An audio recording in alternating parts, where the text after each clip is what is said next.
Laurent Jacobelli? Dans un an, un peu moins maintenant, il y aura la présidentielle. Et aujourd'hui, tout porte à penser qu'il y aura deux systèmes, deux visions de la France qui vont s'opposer. Celle d'Emmanuel Macron, dont on a vu les ravages, en tout cas c'est mon opinion, et celle de Marine Le Pen. Et au LR comme ailleurs, il faudra avoir un regard clair. Est-ce qu'on veut plus de sécurité? Est-ce qu'on veut protéger nos concitoyens? Ou est-ce qu'on laisse les clés encore à Dupond-Moretti? Est-ce qu'on protège nos frontières économiquement? Est-ce qu'on sauve nos emplois? Ou est-ce qu'on fait toujours plus de mondialisation? Toutes ces questions-là, elles sont profondes et elles traversent les mouvements politiques. Nous, on veut travailler avec tous ceux qui partagent notre opinion. Oui, il y a une utilité des frontières. Oui, la sécurité, la première. Il y a une ligne chez les Républicains qui est sur la vôtre? Mais bien sûr. Moi, je vois dans le Grand Est, je suis totalement en phase avec Nadine Morano, par exemple.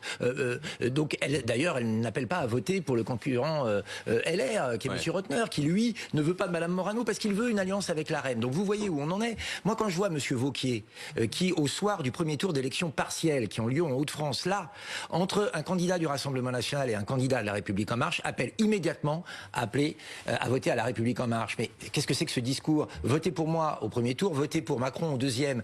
Je comprends qu'un certain nombre de vos électeurs, de vos cadres, soient perdus. Eh bien, si nous pouvons nous mettre d'accord autour d'une table, autour de certaines valeurs, travaillons ensemble, parce qu'on ne va pas se reprendre 5 ans de Macron.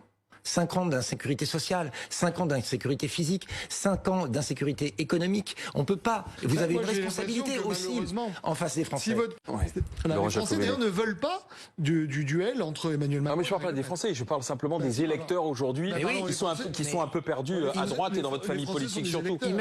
Imaginez un électeur en PACA qui voit une liste LR, l'AREM, qui envisage déjà une fusion avec la gauche. Mais qu'est-ce qu'un gaulliste peut imaginer? Qu'est-ce qu'il peut se dire à ce moment-là?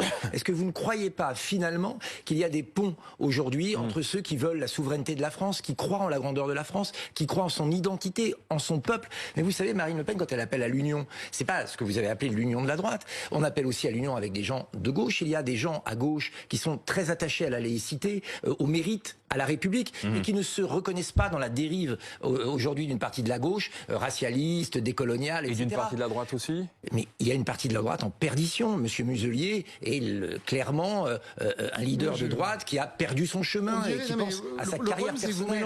Vous êtes convaincu par le bilan d'Emmanuel Macron? Vous étiez convaincu par Nicolas Dupont-Aignan? Pourtant, vous étiez à Debout la France. Et il disait la même chose. Mais moi, monsieur, j'ai répondu à cet appel de l'Union et c'est pour ça que je peux vous dire, bien sûr. Donc, moralité, on peut avoir les mêmes valeurs et pas avoir le même candidat. Mais je peux vous dire quelque chose. Je peux vous dire qu'il y a une vraie volonté de rassembler au Rassemblement national, que je suis arrivé avec mon bagage politique et mon histoire, que j'y ai été bien accueilli et que j'y ai apporté. Mais donc vous êtes persuadé, Laurent Jacobelli, qu'après les régionales, les situations se clarifient et qu'il y a une partie des Républicains qui viendront vers Marine Le Pen inévitablement? Écoutez, une élection, elle se gagne avec des alliances. Les partis, ils font des alliances et il y a aujourd'hui, chez les Républicains, et je le dis ailleurs, des gens qui veulent voir renaître notre pays et qui très clairement travailleront avec nous. Il le faut. Donc Guillaume Petit, il a plus sa place chez vous que chez les Républicains aujourd'hui. Il peut très bien être chez... Mais pourquoi? On peut très bien s'allier au Rassemblement National sans prendre sa carte. Moi, il y a des gens sur ma liste dans le Grand Est qui n'ont pas leur carte Rassemblement National. Je pense au sénateur Jean-Louis Masson qui est d'hiver droite, mais qui se reconnaît dans notre programme et dans cette incarnation. Je trouve que si l'objectif de Marine Le Pen, c'est de rassembler le peuple français, elle s'y prend mal, parce que pour l'instant, c'est une des personnalités les plus clivantes de notre pays. C'est pas ce que disent les sondages. Et ni les études d'opinion. Si vous n'êtes pas rendu compte que Marine Le Pen était clivante, mais vous avez un vieux schéma en tête. Aujourd'hui, elle est vue comme la personnalité qui incarne l'alternance à Emmanuel Macron et la plus à même de protéger la sécurité des Français.